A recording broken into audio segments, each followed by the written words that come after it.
से एक और ब्रेकिंग न्यूज सामने आ रही है। जम्मू कश्मीर के सीएम ने रक्षा मंत्री से मुलाकात की है। उमर अब्दुल्ला ने राजनाथ सिंह से उनके आवास पर मुलाकात की। मुलाकात में जम्मू कश्मीर के कई मुद्दों पर चर्चा हुई है। इससे पहले गृह मंत्री और सड़क परिवहन मंत्री नितिन गडकरी से सीएम उमर अब्दुल्ला पहले ही मुलाकात कर चुके हैं। देखिए 5:30 बजे का समय रखा गया था और ऐसे में उमर अब्दुल्ला और राजनाथ सिंह की मुलाकात हो चुकी है। राजनाथ सिंह रक्षा मंत्री के आवास पर पहुंचे हैं उमर अब्दुल्ला। सिक्योरिटी के लिहाज से, क्योंकि रक्षा मंत्रालय और रक्षा मंत्री के पास पहुंचे हैं, वो रक्षा मंत्री के आवास पर पहुंचे हैं, तो सिक्योरिटी के लिहाज से जम्मू कश्मीर एक बहुत अहम स्टेट माना जाता है। बॉर्डरिंग कंट्रीज हैं, इंटरनेशनल बॉर्डर्स हैं और ऐसे में मुख्यमंत्री की ये मुलाकात राजनाथ सिंह के साथ, रक्षा मंत्री के साथ बेहद अहम इसलिए मानी जा रही है क्योंकि पिछले हमने कई दिनों में देखा है कि किस तरीके से टेरर अटैक्स हुए हैं और इसके पहले भी धारा 370 लागू होने के पहले भी हमने देखा था कि किस तरीके से लगातार इन्फिल्ट्रेशन की घटनाएं, टेररिज्म की घटनाएं, पत्थरबाजी घटनाएं सामने आती रही हैं, जो कि हाल फिलहाल में थमी भी हैं। और ऐसे में राज्य सरकार और केंद्र सरकार बैलेंस तरीके से साथ में मिलकर आपसी सामंजस्य के साथ काम करें, क्योंकि कलेक्टिव एफर्ट है ये, तो काफी अहम रहता है। इससे पहले उमर अब्दुल्ला की गृह मंत्री के साथ मुलाकात हुई, नितिन गडकरी के साथ मुलाकात हुई। तो डेवलपमेंट के लिहाज से भी अगर देखें तो तालमेल राज्य सरकार का और केंद्र सरकार का बना रहना चाहिए। इस वजह से भी ये मीटिंग्स बहुत इंपॉर्टेंट मानी जाती है। खुर्रम हमारे साथ, हमारे सहयोगी जुड़ गए हैं। खुर्रम, सबसे पहले तो ये बताइए, रक्षा मंत्री के साथ एक ऐसे स्टेट के सीएम की मुलाकात जो जहां इंटरनेशनल बॉर्डर्स हैं और जहां पर आतंकवाद की समस्या देखी जाती रही है, कितनी इंपॉर्टेंट है ये? देखिए, बिल्कुल आपने सही कहा। अभी जम्मू कश्मीर के जो मुख्यमंत्री हैं उमर अब्दुल्ला, उनके सामने सीधे तौर पर दो बड़े चैलेंजेस हैं। एक तो ये कि मरकज के साथ अब तक जिस तरह टकराव की सियासत होती रही है, उस सियासत से आगे बढ़कर अब एक दूसरे के साथ ताउन करना, कोऑर्डिनेशन करना, बेहतर रिश्ते बनाना और साथ ही साथ जिस तरीके से उन्होंने स्टेटहुड के इशू को उठाया है, उसको लेकर भी एतमाद साजी करना, एतमाद की बहाली करना और इशू को बेहतर करना। उसी के बाद ही जो ये स्टेटहुड का जो मसला है वो हल हो सकता है। ये काफी अहम चैलेंज है क्योंकि, और इसी के साथ साथ क्योंकि आप देखिए कि जिस तरीके से उमर अब्दुल्ला ने या नेशनल कॉन्फ्रेंस ने जिस तरीके के वादे किए हैं जम्मू कश्मीर के आवाम से, उनको पूरा करने के लिए जैसी सूरत हाल है, क्योंकि फाइनेंस से लेकर तमाम जो डिपार्टमेंट्स हैं वो सीधे तौर पर एलजी और जो होम मिनिस्ट्री है उसके तहत आते हैं, उसका बजट भी यहीं से फाइनल होता है।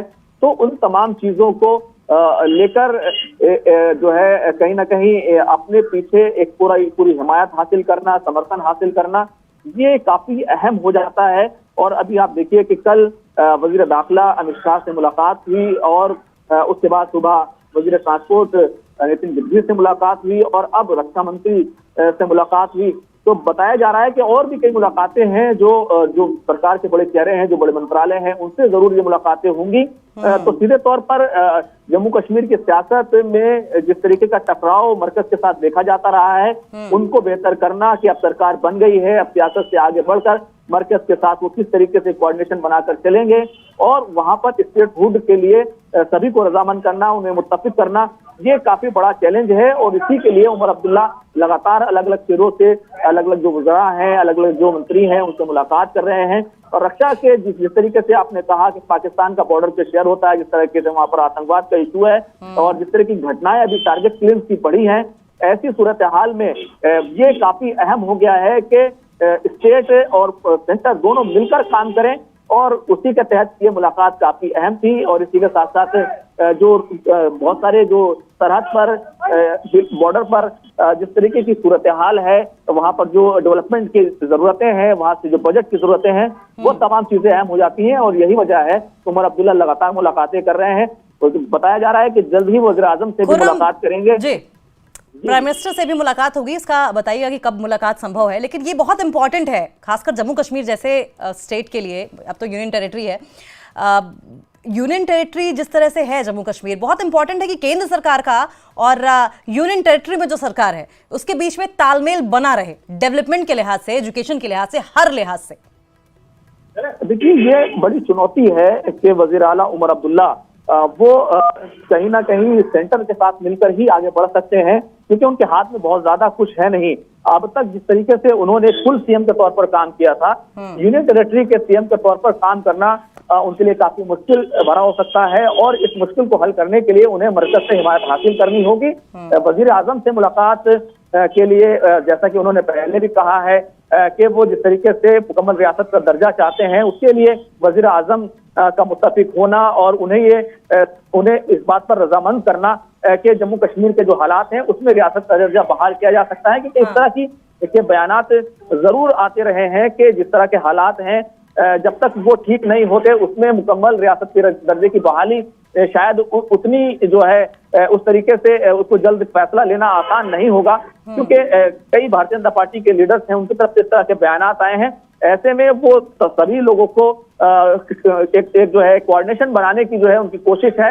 वजीर आजम से भी उनकी मुलाकात होगी और हालांकि अभी तक जो है कब मुलाकात होगी तो ये तय नहीं हो पाया है, क्योंकि अभी तक उनको समय नहीं मिल पाया है। लेकिन ये बात तय है कि जिस तरीके से उन्होंने पहली ही जो तजवीज है जो अपने कैबिनेट में पास की, जो पहला रेजोल्यूशन पास किया वो स्टेटहुड को लेकर था, और ये एक ऐसा बिंदु है जिस पर कह सकते हैं कि भारतीय जनता पार्टी हो या अपोजिशन हो, उनके बीच कोई टकराव नहीं है। भारतीय जनता पार्टी ने भी, मरकज ने भी, केंद्र ने भी ये कहा है कि वो जम्मू कश्मीर की रियासत का दर्जा है उसको बहाल करेंगे, और इधर से भी मुतालबा होता रहा है, तो दोनों इस बात पर मुत्तफिक हैं। और अगर आप देखें अगर ये होता है तो जरूर उमर अब्दुल्ला की तरफ से कहा जाएगा कि एक एतमाद बहाली के लिए, एक विश्वास कायम करने के लिए जब वहां पर चुनाव हो गए हैं, नई सरकार बन गई है, तो उन्हें इस बड़े कदम को उठाकर जो है विश्वास जो है जताना चाहिए। जम्मू कश्मीर के लोगों को इससे काफी भरोसा मिलेगा। ये तमाम चीजें जो है उमर अब्दुल्ला जो है वो सरकार के सामने पेश करने की कोशिश करेंगे, वजीर आजम के सामने पेश करने की कोशिश करेंगे। वो लगातार जो है उम्मीद की जा रही है कि वो जल्द ही जो है प्रधानमंत्री नरेंद्र मोदी से मुलाकात करेंगे। खुर्रम, बिल्कुल सही कह रहे हैं आप। और ये चैलेंज उमर अब्दुल्ला के लिए इसलिए भी बड़ा होगा क्योंकि लास्ट टाइम जब वो सीएम थे 2009 में तो कांग्रेस के साथ अलायंस था, केंद्र में भी कांग्रेस थी, लेकिन अब की बार ऐसा नहीं है। अब की बार सिचुएशन थोड़ी सी अलग है, इसलिए उमर अब्दुल्ला के लिए चैलेंज रहने वाला है। बहुत बहुत शुक्रिया खुर्रम आपका।